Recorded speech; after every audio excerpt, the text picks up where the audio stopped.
下面我们将公布本届东方文化小姐的亚军，10号张小艺，拿高起来！恭喜！太棒了，张小艺！我叫张小艺，我是一名22岁的室内建筑设计师，我今年刚刚本科毕业呢，害羞，好害羞啊！今年本科毕业，然后明年上研究生第1年，之后看看能在法国找工作就在法国找工作，国内发展的好的话就回国。这个是当时我们1年级的时候，就是一个平面设计的老师，他让我们画一个丝袜黑的一个广告设计，就是一个叫阿费什宣传广告。它这个模型呢是一个 container， 就是一个小的集装箱，我做成了一个图书馆，随时随地就可以装箱，然后装车带走的。所以它其实是一个6×6×18的一个小盒子。政府搞的一个活动是说，我们可以去这个私人领地里面随便找一片空地，所有的想法全都是学生自己去构思，目的是在这个私人领地里面可以建一个会议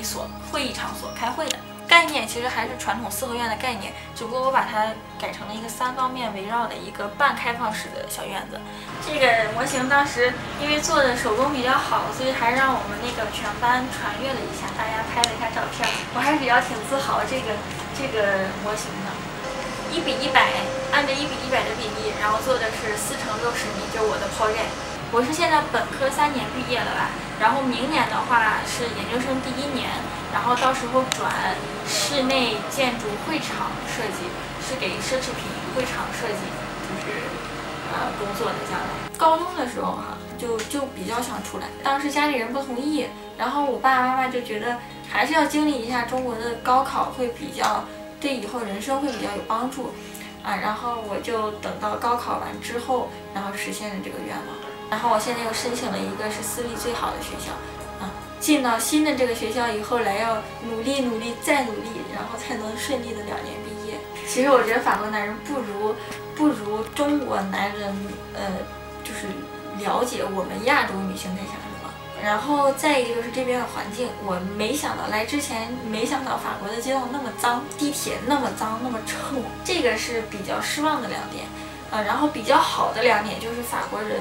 确实是很热情，都说法国人比较排外，然后欧洲人会比较排挤亚洲国家的人。但我本身接触到的我的同学朋友包括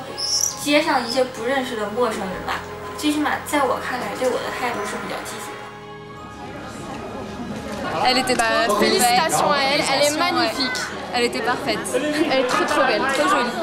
在大概5月初的时候吧，我报名参加了一个中国华人文化小姐大赛，但其实在报名的时候就是微信报名，然后我就去了，然后去了一看，它是一个很正式的，然后有评委，当时是有9个评委，海选之后我才开始慢慢认真的对待这个比赛。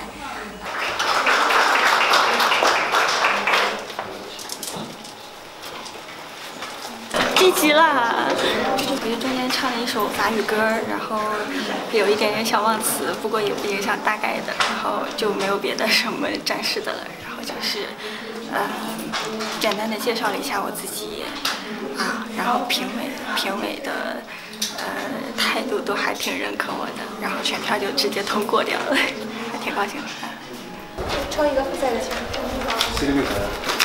进去之后随便摸，随便摸。什么时候？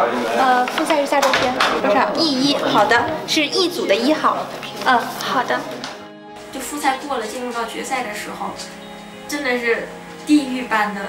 培训，大家要集合到电视台，然后有专业的舞蹈老师、专业的模特培训老师给大家进行比较专业的培训吧。行，好吧，没事，我在路上。你把票给他。现场及电视机前的观众朋友们 ，Chers invités, mesdames, messieurs, bonsoir， 大家晚上好。您现在收看的是由法国华人卫视主办的首届法国东方文化小姐大赛总决赛。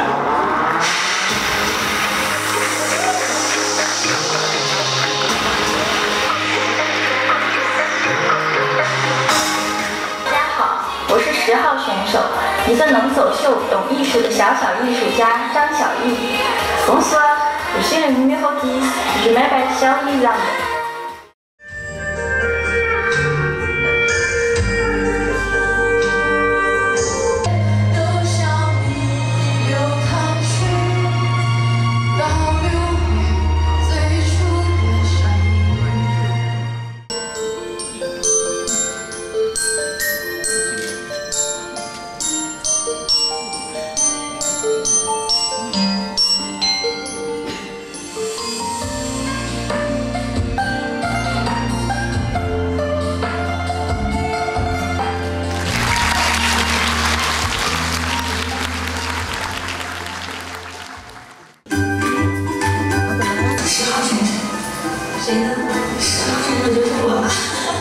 内在美可以分为3个方面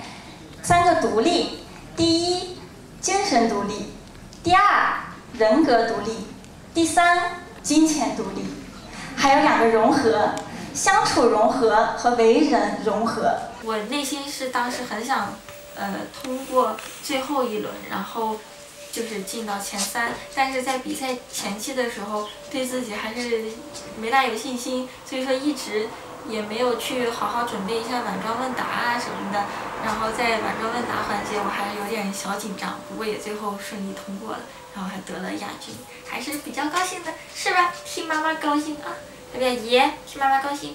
来表姐，握个手，哎，真乖。因为我高中属于是山东省一个比较好的一个高中，其实是偏向于素质化教育，课外活动、业余活动是比较多。造就了我现在就是对舞台可以收放自如，然后不至于上台以后，紧张，但是外露给大家。3号选手点赞，10号选手爱心。OK， 5颗爱心，2颗点赞。我在台上很享受，然后享受那个灯光打下来，打到我身上，然后暖暖的那个感觉，然后旁边一堆小伙伴站在旁边，所以说这个就是这个比赛给我以后会比较积极方面的一个经验。可能外表看起来吧，就是可能第一眼看起来我比较文静，但是接触多了以后就发现我还是其实是一个可以无话不谈，然后天南地北的跟你唠嗑的一个小姑娘，山东大妹子。从小的梦想就是当个小农场主，有自己的牛羊马，最好是能有一匹马，然后有狗，有小孩儿，有老公。然后就是这样的生活是比较惬意、比较平凡，然后比较圆满。如果要是我能真的在欧洲乡下有一个自己的小农场的话，会有自己的小房子的话，我可以再给我自己的房子有自己最比较满意的设计，这个是我比较梦想中的田园生活。